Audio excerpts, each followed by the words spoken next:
Hello friends, आज फिर से हम आपके सामने भारत का मैप लेकर आए हैं, जिसमें हम आज आपको वायुमंडल की परतों के बारे में बताएंगे। ये वायुमंडलीय परतें जो होती हैं ये पृथ्वी से ऊपर होती हैं। जो पृथ्वी की ऊपरी परत भूपर्पटी है उसके ऊपर का जो एरिया होता है जहाँ पे हवा रहती है उसको वायुमंडलीय परतें बोलते हैं। ये वायुमंडलीय परतें मुख्य रूप से 5 प्रकार की होती हैं, पर ये परतें हमें दिखाई नहीं देती हैं। इन परतों के बारे में पॉइंट टू पॉइंट हम आपको सारी जानकारी देंगे। ये वीडियो हो सकता है थोड़ा बड़ा हो।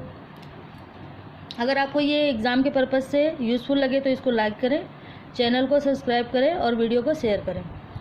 ये वायुमंडलीय जो परतें हैं इनकी जो ऊपर की परत है उसको हम एरोलॉजी बोलते हैं, और जो नीचे की परतें हैं जैसे ये क्षोभ मंडल और समताप मंडल इनको हम मेटोलॉजी बोलते हैं।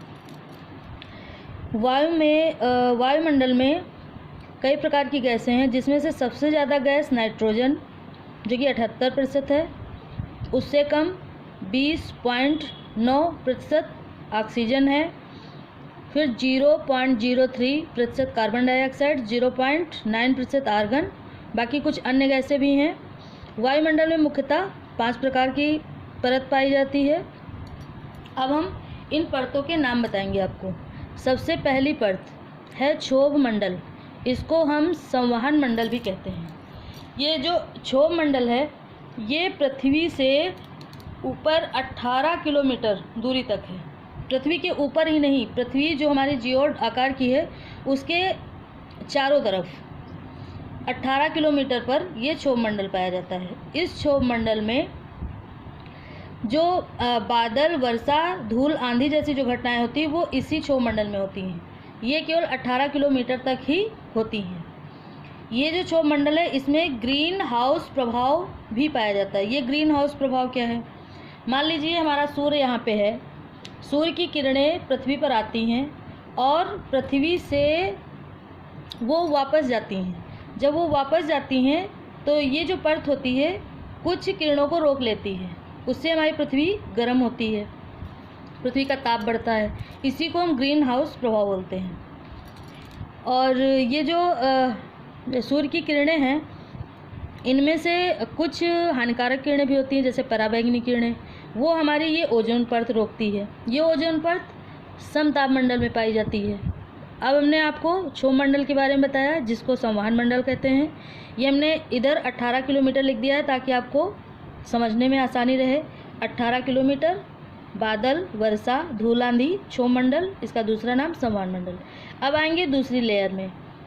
ये 50 किलोमीटर तक है, 18 किलोमीटर छोड़ के आगे के 50 किलोमीटर, इसको हम समताप मंडल कहते हैं। समताप मंडल, यहाँ का तापमान समान रहता है, इसको स्ट्रेटोस्फीयर भी कहते हैं। इस समताप मंडल में ये जो नीचे क्षोभ मंडल है उससे 10 किलोमीटर ऊपर तक जो एरिया है समताप मंडल का, वहाँ पे ताप समान रहता है तथा धूल, आंधी, वर्षा, बादल जैसी भी कोई घटना नहीं होती। इसलिए इस 10 किलोमीटर की रेंज में ही एरोप्लेन उड़ते हैं तथा और ये इसके ऊपर का जो एरिया समताप मंडल में है वो ओजोन परत बोला जाता है। ओजोन परत जिसको मापने की इकाई डाप्सन है। ये ओजोन परत जो सूरज से आने वाली पराबैंगनी किरणें होती हैं उनको रोकता है। और जबकि इस परत के होते हुए भी अंटार्कटिका में इस परत में छेद पाया गया है। अब ये 50 किलोमीटर की हो गई समताप मंडल। अब हम इसके बाद आपको बताएंगे उसके ऊपर आती है मध्य मंडल। ये जो मध्य मंडल है ये यहाँ से यहाँ तक ये 80 किलोमीटर तक का है। इसमें जो हमारी पृथ्वी है, पृथ्वी के बाहर अंतरिक्ष से जो उल्कापिंड आते हैं वो इस परत में आके गायब हो जाते हैं। अगर ये परत नहीं होगी तो वो उल्कापिंड पृथ्वी तक आ जाएंगे, जो कि मानव के लिए हानिकारक है। ये 80 किलोमीटर तक का है। उसके ऊपर का जो एरिया है 80 से 600 किलोमीटर तक का, वो है आयन मंडल।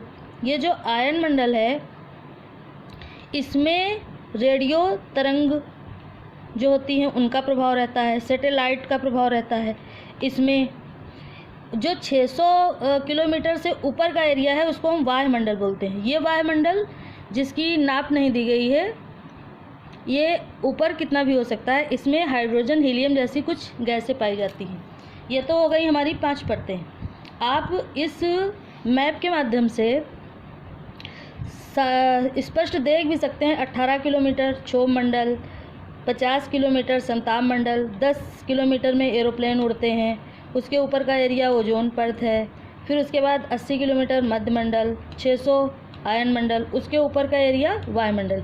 ये 5 परतें आप स्क्रीनशॉट लेकर भी इसको याद कर सकते हैं। और जैसे हमने बताया, अगर आप वीडियो देखेंगे तो भी याद हो जाएगा। आप इसको एक बार देख लेंगे, आपको याद हो जाएगा।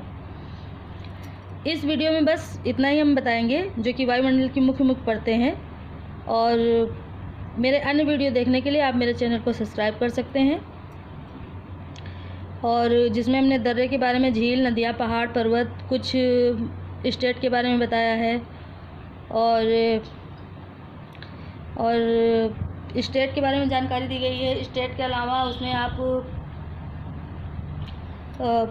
नदियों के बारे में जानकारी ले सकते, कौन सी नदी कहाँ से बहती है, कहाँ निकलती है। इसलिए आप, और जैसे कि राष्ट्रीय उद्यान है, उन पे भी वीडियो बना है। और अन्य वीडियो को देखने के लिए चैनल को सब्सक्राइब करना होगा, और आप मेरे चैनल को सब्सक्राइब करें, वीडियो को लाइक करें। थैंक यू, धन्यवाद।